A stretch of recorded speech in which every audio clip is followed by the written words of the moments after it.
Hello, my name is Anil Kothari, and I am a Hindu speaker in this series. I work in a local company as a mechanical engineer, and I also teach yoga in the local temple. I'm associated with different Hindu organizations such as the HSS and Siwa International, which are all based in Oklahoma as well as the Hindu temples around town. So I'm going to talk a little bit about what the Hindu creation story is, and the story that Hindus believe in as far as the universe or the cosmos is concerned. We view that the universe is cyclic in nature. We believe it is timeless and ancient. So it is anadi and ananta, which means that it doesn't have a clear starting point, and it doesn't have, there's no ending. It is infinite. It doesn't have a beginning or an end, and it is always manifested. It will sustain and dissolve, and the cycle will continue for an infinite number of times. And really, this belief comes from one of our scriptures called the Vedas, the Rig Veda. More specifically, there are 4 different types of Vedas. The first one is the Rig Veda, and in that there is a Nasadiya Sukta, which kind of explains the creation of the universe. It suggests that before the universe existed, there was neither existence nor was there non-existence. So neither existence nor non-existence. And just before the universe came into being, there was no matter and no space. So even the space that contains all the matter wasn't created yet. And so with this nothingness, we believe that there was Brahman, who's God, and he decided, and the Brahman was unmanifest, but that Brahman decided to become many, so from one to many. And so there is a shloka that says, or the verse that says, Ekoham Bahushyama in Sanskrit, which means that from one you manifested into many, and that's how the universe came into being. And so Brahma, who is the God, we call him the creator of the universe, because it was he, the unmanifest form, who decided that I want to become manifest and I want to become many. And so that's how our creation story is, that many Hindus believe in, and that's what our scriptures talk about. The scriptures further also suggest that an incomprehensible entity, self-absorbed and independent, capable of birthing the universe with its immense potential, came into being. So that's what we just talked about, how Brahma decided to do that. And then the next verse talks about a time before anything existed, when there was something deeper than darkness that's hard for understanding. And so from this element, a tiny seed of creation emerges, fueled by its immense wisdom. And this seems to hold the potential for creation existing within the vast emptiness of the void. And so that's how the creation really worked.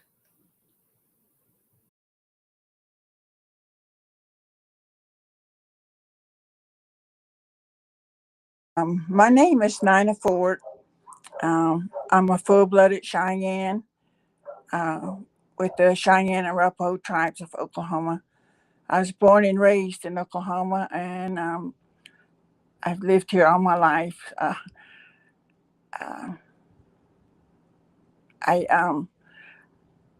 My mother told me this story when I was a small child, and she would tell me a few times.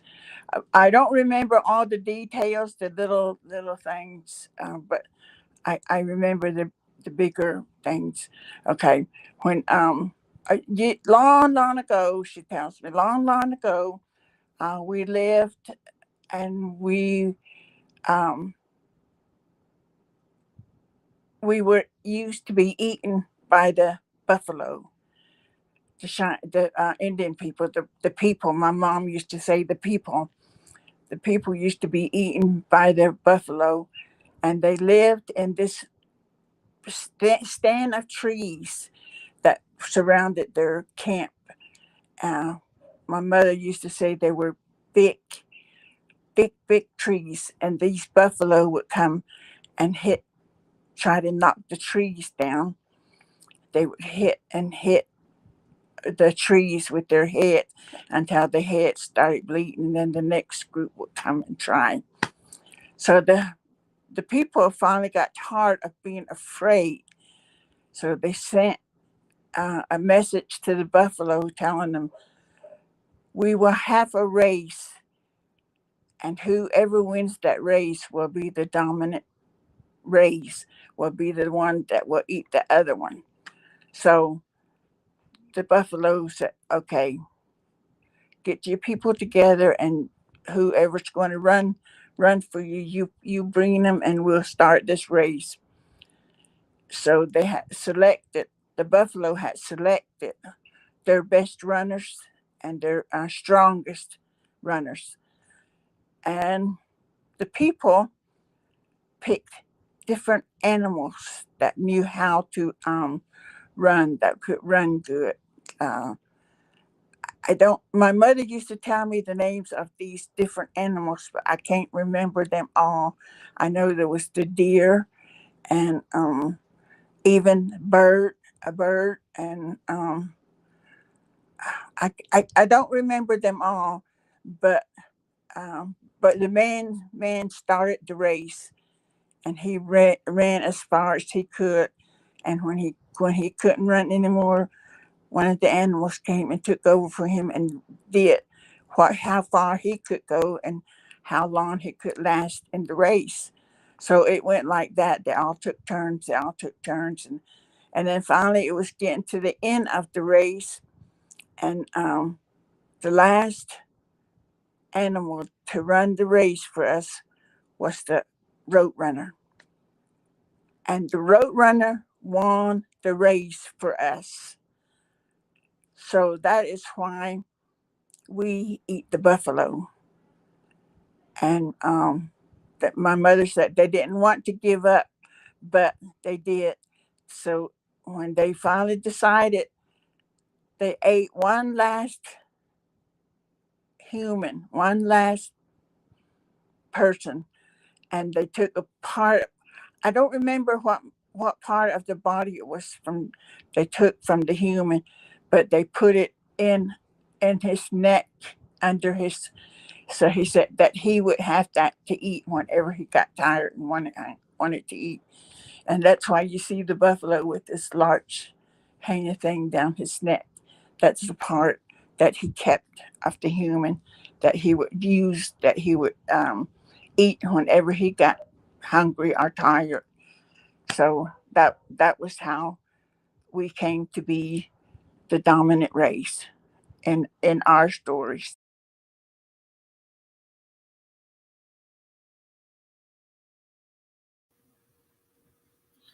Hello, my name is Abby Jacobson. I'm the rabbi of Emmanuel Synagogue in Oklahoma City and a former president of the Interfaith Alliance of Oklahoma. Thank you so much for letting me be here today.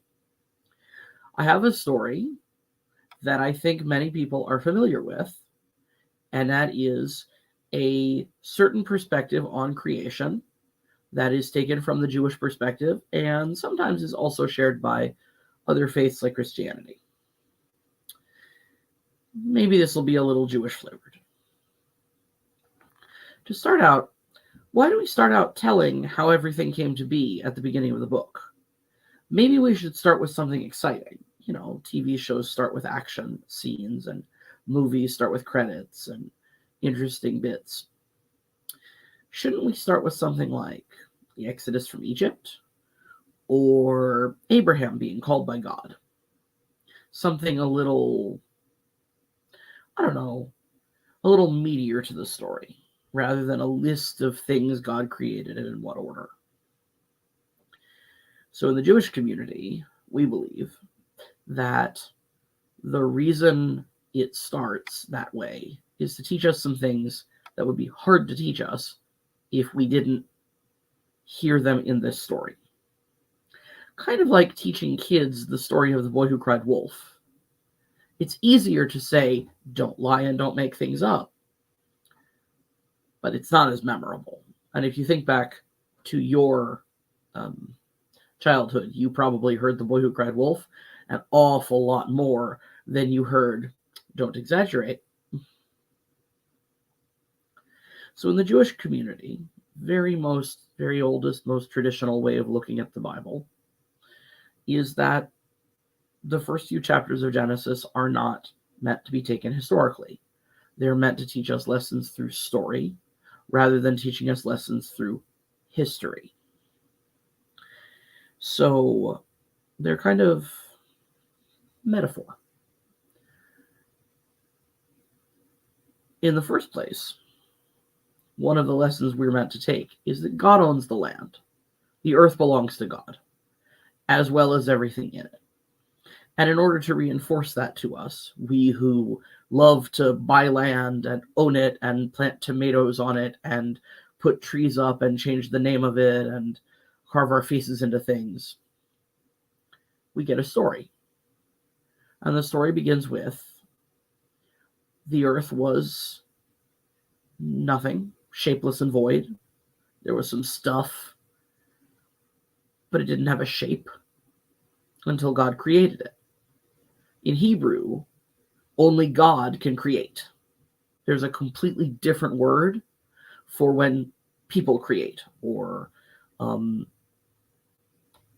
when people, sometimes in English we use the word fashion. You didn't make the clay yourself, you just turned it into a pot. So that's a creative act. But it's not the same thing as taking nothing and making something. So the first chapter of Genesis tells us how God created the universe. It gives us not the scientific explanation, it gives us a story. And the story starts out with making some space on Earth for there to be a way to see things. So creating light. And by extension, now that there is light, there's also darkness. And that was a pretty good day's work. And once there's light, now there has to be a place for stuff. So through the days, God rolls back the waters to reveal land and then separates the waters into the blue stuff that today we call sky. And in Hebrew, it's called shamayim, which is one letter different from mayim, which is water, which kind of in the story stays on the ground. And the sky gets filled with stuff, a sun for light and a moon for less light at night and stars. And the ground gets filled with plants, and the air gets filled with birds, and the sea gets filled with sea creatures, fish, things like that. And then eventually the land gets filled with animals, and just before the end of day 6, the land gets filled with a person, and then 2 people. And that's the end of Genesis chapter 1. So we have a very clear idea that God made the earth belongs to God, and as we sneak into chapter 2, where God refocuses the story on the creation of these 2 people, who in English are called Adam and Eve, we see that God gives them a place. In English, we call it the Garden of Eden, and that is the place that God gives them. And when God doesn't like what they do later, a few chapters on, God takes it away from them and sends them somewhere else to have a different relationship with the land and a different place to be. So one of the things that we see clearly is that message of God owns the earth. And if God wants us to have it, we can have it. And it comes with responsibilities. Not only the responsibility to give names to animals and things, but to take care of it, to be good stewards of it. And if we don't take care of it, maybe God will think that somebody else should have it for a while. Like, I don't know, trees or dolphins or butterflies. They seem pretty okay. Second chapter of Genesis also focuses on the creation of human beings. The idea of creating a single pair of people as the ultimate parents of humanity. And this is also a lesson. See, for a long time, Judaism and Christianity lived under the Greek Empire and then the Roman Empire. Before the Roman Empire embraced Christianity, the Greek and Roman empires had their own religions, their own sets of gods and goddesses to worship. And religion worked a little differently when you have many, many gods and many, many goddesses. In ancient Greece, in their culture, people who were Greek were special, created by the gods to be special. They even told a story about how some people are gold and some people are silver, and some people are bronze and some people are clay. And gold people deserve all of the education, and they deserve to vote, and they deserve to run the government, and they deserve the best jobs and the most servants and the most opportunities. And silver people deserve some opportunities and some jobs and some education and are useful for things. And copper people are different, and clay people don't really deserve any opportunities and are kind of dumb and need to be taken care of and should be given easy jobs where they can use their muscles and not their tiny brains. And they were generally considered to be sort of practically not even human.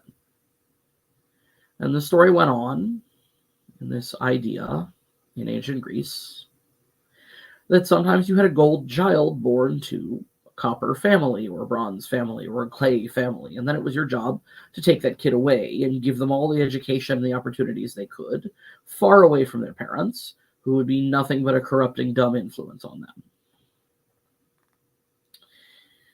Well, that is not how Judaism believes that God wants us to act, and I believe it's not how Christianity believes that God wants people to act either. So this story about human life starting from two people is a radical departure, because it enforces the message: your ancestors are no better than mine. My ancestors are no better than yours. Everybody deserves education, opportunity, jobs, privileges, assistance, and everybody can be made to do menial labor. Nobody's ancestors are better. And as though to reinforce that, in a few more chapters of Genesis, there will be Noah and the story of the flood, which will destroy everybody except Noah, his wife, his 3 sons, and their 3 wives. So once again, in case you failed to get the message that the first 2 humans are the parents of every human being on the planet, and that no one's ancestors are better, well, all the other humans got wiped out back down to Noah's family. And now we have another pair of the same ancestors, just to reinforce to us that everybody's ancestors are equally good and equally worthy, and everybody is equally deserving of all the great things in society. Those are messages that are hard to teach when you don't have a really compelling story to back them up. So in the Jewish tradition, we believe that God communicates through a lot of different messages. Proverbs, where God communicates through pithy sayings, and Psalms, where God communicates through prayer and theology. And the first few chapters of Genesis, where God seems to communicate through metaphor, not being concerned with the exact science or history of the creation of the universe, but rather giving us a really great, memorable story to remind us to be humble, to remind us to be respectful, to remind us to take our responsibilities to the earth and to one another seriously. So,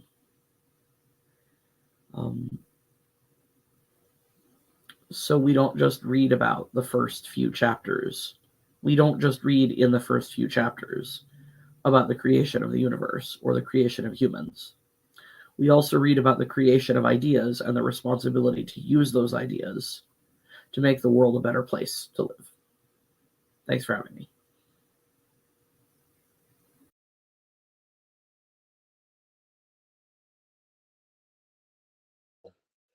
Hi, I'm Chris Peters. I serve as the minister of the Risho Kosei Kai Dharma Center of Oklahoma, often referred to as RKOK. RKOK is in Oklahoma City and is a Japanese expression of Mahayana Buddhism. Today I'm going to talk about Buddhist creation stories. Buddhism originated in northern India 2,500 years ago and has had a chance to spread just about everywhere in both the Eastern and Western hemispheres. And the expressions of Buddhism are varied. Some of the variations of Buddhism are related to the practice in a monastic setting among monks and nuns, but most examples of practice are found in the setting of everyday life by the lay practitioner. There are also examples of people that view Buddhism as a philosophy, while others practice Buddhism as a religion. Generally, all practicing Buddhists look for ways to positively influence their daily life by the application of mindfulness and Buddhist teachings. A major reason for the variations of Buddhism is that it blends with the local cultures it moves into. Instead of displacing the local culture, customs, and indigenous spirituality and myths. It is also not unusual to find practicing Buddhists that also subscribe to a completely different faith, as Buddhism does not prohibit participation in other faiths. The creation story I will share today is one dependent upon the locality of Buddhism I am part of. Buddhism was first introduced to Japan around the year 552 of the Common Era. Japanese Buddhism is infused with the influence from Shinto, the prehistorical folk spirituality of Japan. Japanese creation story is that in the beginning, heaven and earth were not yet separated. The gods, Izanagi, a male figure, and Izunami, a female figure, stood on a floating bridge of heaven and looked down into an abyss. They then thrust a jeweled spear into the ocean. After raising the spear, a little water dripped back from the tip into the ocean. The water that dripped back into the ocean coagulated, forming the islands of Japan. From this place, the mountains, rivers, and plants emerged. Then Amatsuru, the sun goddess, was born. This is the start of the emergence of an entire group of deities and the dramas unfolding between them, leading to the creation of the rest of the world and of the people in it. Next, I'll offer a personal observation about how cultural perception of the nature of time might influence creation stories. In Western cultures, time is viewed as linear. In Eastern cultures, time is more likely to be perceived as repeating cycles. It seems to me that the cultural distinction of time as linear or cyclical influences the expression of creation stories, with linear time cultures putting more emphasis on creation stories. The description I can share about creation from a Buddhist perspective is that Shakyamuni Buddha regarded this universe as the result of the relation between cause and condition by which all phenomena are produced. This is referred to as dependent origination. Causation means that a cause and a condition combining to produce short and long-term effects. In this physical world, there is nothing unchangeable or fixed in form. This is also the concept of emptiness. Emptiness does not mean nothing exists. It simply means that everything is interrelated, or in other words, based on cause and effect. Thank you.